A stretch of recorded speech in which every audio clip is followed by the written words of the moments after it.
Karena hadis yang tadi berkaitan dengan bercanda, ya, ada adab-adab yang harus kita tulis atau kita siapkan dulu sebelum kita bercanda. Yang pertama adalah kita luruskan niat, itu bercanda untuk menghilangkan kepenatan, boleh. Ya, kalau bercanda bukan untuk menghilangkan kepenatan atau biar gak cipek, ya, maka terus niatnya hanya ingin merendahkan orang, ini tidak boleh. Kemudian tidak boleh kita bercanda, yang kedua, melampaui batas, ya, ya, sampai melanggar norma-norma agama atau norma-norma atau adat-adat yang ada pada masyarakat, ini tidak boleh. Bercanda jangan berlebihan, ya. Kemudian yang ketiga, yaitu bercanda jangan pada orang yang tidak suka bercanda. Dan juga ada orang itu nggak suka bercanda, dibercandai marah dia. Ya sudah, jangan buat bercanda. Nah, jangan kita mengatakan ngono ae nesu, ini tidak boleh. Ya hak dia itu. Ya, itu hak dia. Terkadang ada orang yang sifatnya serius terus, nggak suka bercanda. Jangan dibercandai seperti ini. Nah, kemudian yang keempat, ya, jangan bercanda pada perkara-perkara yang serius. Ya, misalnya kita bercanda dalam majelisnya, di majelis pemerintahan atau majelis ilmu atau dalam majelis hakim atau ketika memberi persaksian, ya, tatkala serius tidak boleh kita bercanda di situ. Kita harus tahulah kapan kita waktunya bercanda, gitu. Kemudian hindari perkara-perkara yang dilarang Allah tatkala bercanda. Di antara menakut-nakuti seorang muslim tatkala bercanda tidak boleh. Nabi SAW mengatakan, la ya'khudhanna ahadukum mata'a akhihi la'iban wala jadan. Janganlah salah seorang dari kalian mengambil barang, ya, milik saudaranya, baik bercanda maupun bersungguh-sungguh, ya. Menakut-nakuti, disembunyikan, itu tidak boleh. Ya. Bahkan dalam hadis, la yahillu li muslimin an yurawwi'a musliman. Tidak halal bagi seorang muslim membuat takut muslim yang lainnya, menodongkan senjata. Ya, laisa minna man hamala alaina silah. Bukan dari golongan kami, kata Nabi sallallahu alaihi wasallam, ya, siapa yang menodongkan senjata kepada sama muslim. Bercanda, oh, bukan anaknya, oh, ini tidak boleh. Ya. Kemudian berdusta saat bercanda tidak boleh, seperti yang tadi kita sampaikan. Bahkan Nabi mengatakan, wa inni la amzahu wa la aqulu illa haqqa. Sesungguhnya aku juga bercanda, kata Nabi. Aku loh bercanda juga, namun aku enggak mengatakan sesuatu kecuali aku yang katakan itu benar. Jadi enggak berdusta Nabi sallallahu alaihi wasallam. Kemudian tidak melecehkan orang yang lain, karena harkat martabat seorang muslim itu dijaga oleh agama. Ya. Kemudian tidak memfitnah atau menuduh. Ya, ngeprank ini tidak boleh. Ya, orang itu ngeprank tidak boleh. Ya. Misalkan guyon, misalkan di sentet gininya ya tidak masalah, itu kan guyon. Ya, kalau ngeprank itu tidak boleh, kan membuat orang sedih dulu. Tidak boleh. Apalagi sedihnya ya itu keterlaluan gitu. Ya kalau orangnya suka, kalau enggak. Ya. Kemudian tidak menggunakan kata-kata yang buruk. Tidak berkata dengan kata-kata yang buruk. Itu kalau bercanda. Karena bercanda saat ini kan mengatakan seperti Afan, dikata-katai si yang dibuat bercanda itu seperti Afan, kata-kata yang buruk seperti Afan, nama-nama hewan, ya, tidak boleh. Kemudian tidak terlalu banyak tertawa. Terlalu banyak tertawa akhirnya kata Nabi SAW, la tuksirut dhahik fa inna kasrat dhahik tumitu qalba. Jangan kau banyak tertawa, karena banyak tertawa itu akan mematikan hati. Ya, berarti seanunya aja lah. Ya. Biasanya kalau teman-teman ikhwan misalnya pas waktu kumpul bareng, ya kurban misalkan, ya bercanda tidak masalah, bercanda, main-mainan dikit tidak masalah, asalkan jangan sampai yang kebelabasan. Misal orang takut sama darah disirami didi, nggak bener ini. Ya. Nah, Kemudian bercanda dengan orang yang membutuhkannya. Nah, dia orang ini modelnya wajahnya kok lemes, saya ingin diajak bercanda, diajak ngobrol dulu. Gitu. Ya. Kemudian tidak melecehkan syiar-syiar agama. Kata Nabi Allah Subhanahu wa taala mengatakan dalam surat Dalam surat At-Taubah, tatkala ada seseorang yang mengejek para sahabat Nabi dengan perut-perut orang sahabat Nabi itu tidak lain dan tidak bukan hanya orang yang suka makan dan perutnya buncit semua. Dikatakan gitu. Ya, oleh seorang orang munafik. Karena turun ayat, "Qul wala in sa'altahum la yaqulunna innama kunna nakhudu wa nal'ab." Katakan kalau mereka tanya Muhammad, kalau mereka tanya, kamu tanyai, dia mengatakan kami ini hanya senda gurau saja, hanya bermain-main saja. Dan Allah mengatakan, "Qul abillahi wa ayatihi wa rasulihi kuntum tastahzi'un." Katakan Muhammad kepada mereka, apakah dengan Allah, dengan ayat-ayatnya, dengan rasul-rasulnya, ya, kalian menjadikan bahan candaan atau bahan senda gurau? Allah mengatakan, "La ta'tadhiru qad kafartum ba'da imanikum." Sudah, kamu enggak usah cari-cari udzur. Qad kafartum ba'da imanikum. Sungguh kamu telah menjadi kafir setelah kamu beriman. Harus bertobat dia. Bukan minta maaf. Kalau terjemahnya di sini kan biasanya di Al-Quran, janganlah kamu minta maaf. Bukan itu. La ta'tadhiru, bukan jangan kamu minta maaf. Tapi apa? Jangan kau cari-cari udzur. Sudah enggak perlu kau cari udzur sudah. Ya. Tobatnya gimana? Ya, tobat, kamu harus tobat. Enggak boleh mengulanginya lagi. Harus menyesal dan seterusnya kalau pernah melakukannya. Nah, ini adab-adab yang bercanda. Ya, begitu pula mencandai anak kecil enggak boleh dusta juga. Ya, enggak boleh juga dusta. Allahu a'lam bishawab. Tapi ini ada pertanyaan terakhir insyaallah. Assalamualaikum warahmatullahi wabarakatuh. Maaf di luar tema. Bolehkah berkorban tapi masih punya tanggungan hutang? Namun yang menghutangi tidak ada perjanjian tempo. Ikhwan. Syekh Muhammad bin Shalih Al-Utsaimin rahimahullah dalam kitab Al-Mumti. Beliau pernah ditanya tentang masalah ini. Beliau mengatakan lebih baik orang yang memiliki hutang untuk membayar hutangnya terlebih dahulu. Ya, dengan beberapa poin. Mengapa? Yang pertama, membayar hutang hukumnya wajib. Berkorban hukumnya sunnah muakkadah. Ya, tidak boleh mendahulukan yang sunnah daripada yang wajib.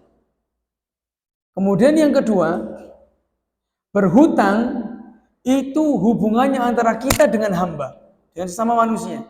Sedangkan berkorban hubungan antara kita dengan Allah. Kalau kita bertobat, hubungan kita dengan Allah, itu Allah Maha penerima tobat. Kalau seorang hubungan kita sesama manusia, harus benar-benar diikhlaskan. Kalau dia nggak mau ikhlaskan. Ya. Dan Nabi SAW,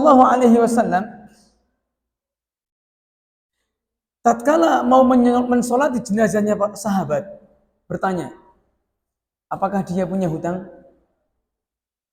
Dia, iya wahai Rasulullah, beberapa dinar. Kemudian Nabi SAW enggak mau menyolati, mengatakan, "Shallu li akhikum." Salatlah kalian untuk saudara kalian ini. Tapi beliau enggak mau salat.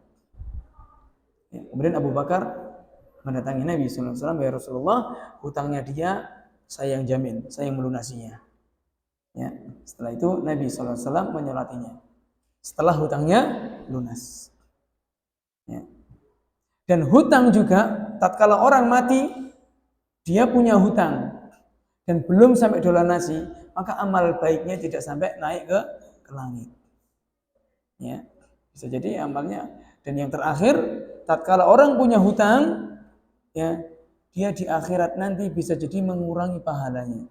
Misalkan dia punya hutang sekian juta, nggak dibayar, dan mati belum ada yang membayarkan, misalnya, ya, dan istrinya nggak mau membayar, istrinya cuek. Ya, sekarang nangis-nangis awal-awal suaminya mati. Setelah lama ternyata suaminya punya hutang ini dan itu sekarepmu mas. Mati-mati ya sekarepmu, nikah maneh. Nikah lagi nggak mau bayarkan hutangnya. Ya. Dibayar dengan apa hutang itu? Dengan pahalanya. Kalau dia nggak punya pahala, dosanya orang yang tadi yang memiliki uang tadi dikasihkan kepada antum. Ya. Korban itu tidak wajib, sunnah muakkadah. Sunnah yang sangat ditekankan, ya, akan tetapi hutang itu wajib. maka lebih baik didahulukan hutang. Tapi kalau seandainya kita mampu, kita sudah prediksi insya Allah, bukan meramal ya, karena kita punya gaji bulanan misalnya. Dia bilang gini, ngomong sama si pemilik hutang, saya punya hutang kepada antum 3 juta misalnya. Saya ingin berkorban tahun ini. Kalau misalkan jenengan gak keberatan, saya kurban dulu, nanti bulan depan saya bayar. Bulan depannya lagi. Karena gajian saya bulan depannya. Gajiannya saat ini saya buat berkorban. Boleh, boleh seperti ini. Ya. Kalau dikatakan boleh, boleh. Diterima enggak korbannya? Diterima insya Allah. Karena tidak ada syarat ya diterimanya korban itu tidak memiliki hutang. Tidak ada syarat itu. Boleh, boleh diterima, insya Allah diterima. Akan tetapi kita tidak boleh ya mendahulukan yang sunnah daripada yang wajib.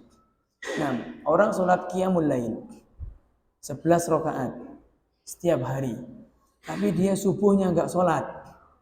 Kira-kira gimana? Lebih besar mana? Sholat subuh sama 2 rakaat sama 11 rakaat sholat malam? Pahalanya lebih besar mana kira-kira? 2 rakaat. Rakaat subuhnya. Ya. Karena yang wajib itu ya pahalanya tentu lebih besar daripada yang sunnah. Itu kaidahnya. Yang wajib tentu pahalanya lebih besar daripada yang sunnah. Ya, itu kaidahnya. Ya. Bisa jadi orang yang berhutang itu apa? Orang yang memiliki punya uang. Berarti apa? Debitur namanya ya. Ya, yang menghutangi apa namanya? Apa debitur namanya? Kalau kreditor yang punya hutang, leres nih. Kreditor yang punya hutang, debitur yang menghutangi. Biasanya bisa jadi yang debitur itu mengharap, ya, dia itu punya hutang tapi gak korban, kok nggak dibayar hutang. Terkadang seperti itu. Kalau dia minta izin, mau nggak boleh kok sawangan nih konco dewi. Terkadang seperti itu. Ya. Ngarep-ngarep aslinya. Ya, saya punya teman saudara adalah ya punya hutang di fulan sekian juta, sisaan sana sekian juta. Dia janji nanti kalau kena arisan akan dibayar. Dia janji seperti itu. Dan arisannya besar. Arisannya kurang lebih sekitar 30 juta. Kalau dapat 30 juta arisannya. Ini tidak apa-apa. Alhamdulillah pekan ini kena. Dapatnya kan pekan depan. Dapat uangnya. Sekarang di Kopiok kena, senang semua. Yang dihutangi. Karena janjinya hutang. Setelah dapat uang, kok nggak ada kabar. Di depan ada motor baru. PCX atau NMAX. Wis. Nah ini gimana ini? Orang-orang semua gini. Ini repot. Ya semuanya pasti grundel. Pasti. Ditanya, ya nanti insya Allah nanti kalau sudah kenal lagi angel. Dan jangan biasakan berhutang. Ya sudah, kita itu hidup semampu kita. Ya, kita tuh insya Allah bisa hidup tanpa hutang. Yang bikin banyak hutang itu, atau yang bikin kita ingin berhutang itu apa? Bisa gaya, kakean gaya. Ya. Ya. Jadi orang itu berhutang untuk memenuhi gaya hidup. Solusinya bagaimana? Potong salah satunya. Potong gayanya atau potong hidupnya. Sudah, Anda nggak punya hutang. Ya. Terserah memilih yang mana potongnya. Ya. Kalau Anda potong gayanya, insya Allah hidupnya aman. Kalau ingin potong hidupnya, nggak hidup tapi nggak punya hutang. Nah, maksudnya kita kalau ingin ini cukup Pak, insya Allah cukup. Kecuali memang benar nggak cukupnya. Ada, kalau kita insya Allah cukup. Ya, misalkan kita naudzubillah min dzalik, ya bukan kita ya orang lain misalnya rumahnya kebakaran, kemudian dia perlu hutang untuk memperbaiki rumahnya. Nah, ini lain, darurat seperti ini. Kalau hanya saya berhutang ingin beli ini dan beli itu, janganlah, sabar dulu aja. Ya, sabar dulu. Nah, baik. Barakallahu. Ada yang lain ya, Pak?